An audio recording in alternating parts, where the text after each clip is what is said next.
Since 1992, the Center for Continuing Education, CCE, has presented seminars featuring the best in topics and talent. Our programs are available in online, DVD, and CD formats. CCE can also customize seminars for your law firm or corporate law department needs. The Center for Continuing Education is a State Bar of California approved MCLE provider.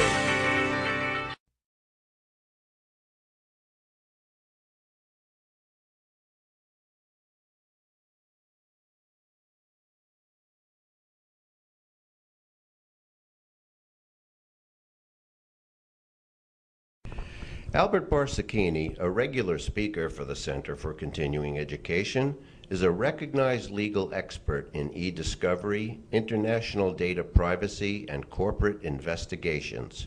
He was Director of Professional Services at Guidance Software, where he directed all aspects of professional services computer forensic investigations, both criminal and civil, internal investigation, fraud and policy, auditing and compliance, incidents response, e-record audits, and customer data audits, and e-discovery.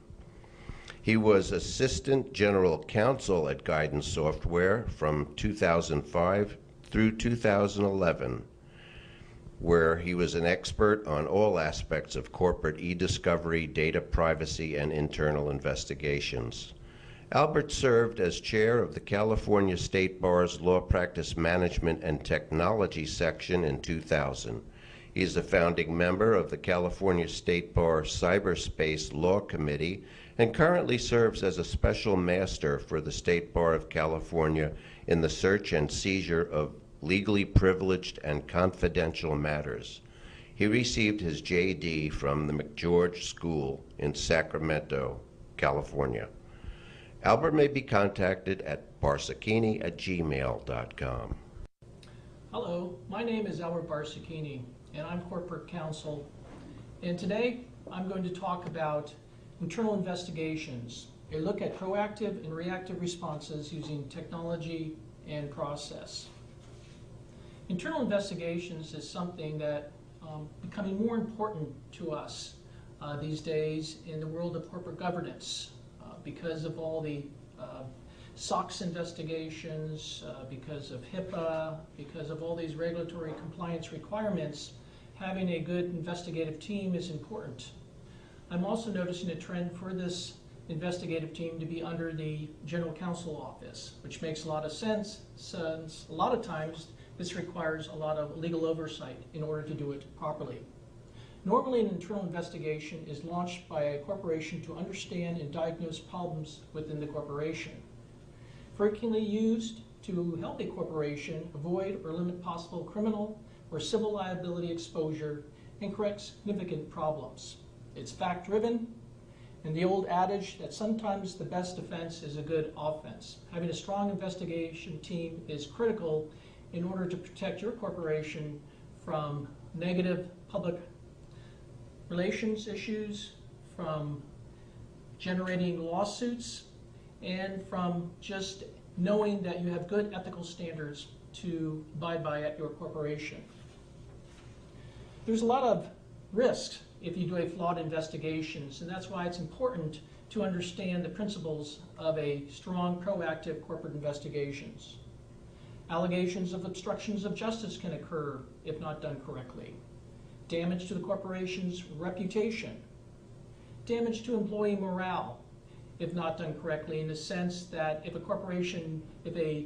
employee within the corporation knows that there is an internal investigation being conducted, that could affect morale within the corporation and also could affect the fact-finding mission itself. And also the creation of negative evidence that may be used in future criminal or civil proceedings if not done correctly.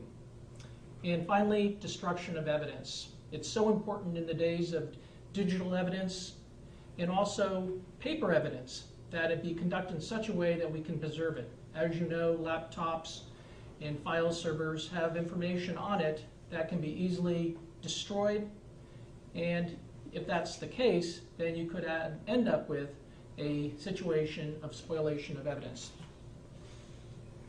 The first question that you should ask anytime that you're thinking of doing an internal investigation is it appropriate?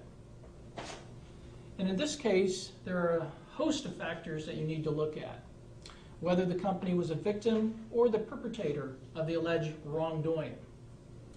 If the company was a victim of the wrongdoing, is it likely to reoccur? And will the company likely recover much, if anything, in pursuing the wrongdoers? What you're trying to determine is create a balance between doing too many overzealous investigations and really maybe directing this to a HR as an issue that they should take care of instead of cranking up the forces that would do an internal investigation. Other issues include whether the alleged wrongdoing, if true, is placing any third party at risk, whether the allegations are susceptible to verification, and the cost and effort of the investigation as compared with any results it may yield. So very important to look at the checklist, determine if the investigation is appropriate, and if so, then to execute it correctly. A good reality check is a quote that I've seen from Don Rumsfeld when he was Secretary of Defense. You're probably familiar with the saying, there are known knowns, there are things we know that we know, there are known unknowns, that is to say, there are things that we know we don't know, but there are also unknowns unknowns. That is, there are things we don't know we don't know. What is critical in internal investigation is determining the unknown unknowns. In other words, things out there that we don't know exist, but that could come to hurt a corporation. Many in corporate governance believe that going after unknowns is difficult, which it is, and also can be dangerous. My philosophy is that it's important for a corporation to demonstrate strong ethics, to be proactive, and to always be on the lookout for issues that it may not know is there, but is something that any corporation in its position should be looking for. Another adage to remember is to always know yourself. Sun Tzu, who was a Chinese philosopher, said that if you know your opponent's strengths and limitations and know your own strengths and limitations, you can win 100 battles without a single loss. However, if you know neither yourself nor your opponent, you will always endanger yourself in the mission. A classic example is not having a good, strong team in place to be able to go after e-forensic or digital investigations. Technology, as we all know, is going at lightning speeds. And more and more people out there are very sophisticated in using technology in regard to hacking into networks, or for that matter, trying to go after intellectual property. Therefore, it's very important that your corporate investigation team be at the cutting edge of using the latest technology and have the latest in training. A classic recent example of this is WikiLeaks.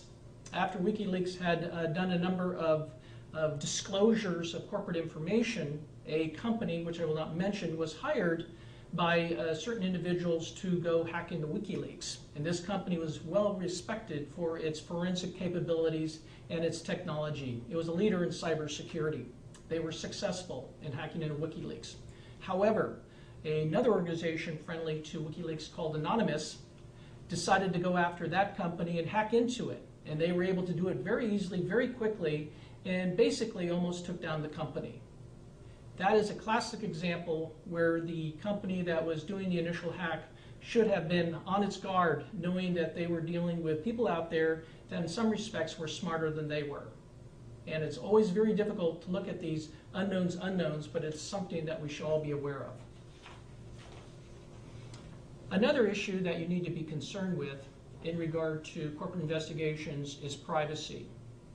Here in the United States, there is no uniform privacy law that's in place. It's really a collection of state rules that are governing and also some federal rules. We are seeing some legislation to try to make it more standardized on a federal level, but at this time, you must navigate state and federal laws. Some of the particular legislation here in the United States that you need to be aware of is such things as the Video Protection Act of 1988, the Cable Television Consumer Protection Competition Act of 1992, the Electronic Communication Act, the Electronic Stored Communication Act, Fair Credit Reporting, it goes on and on.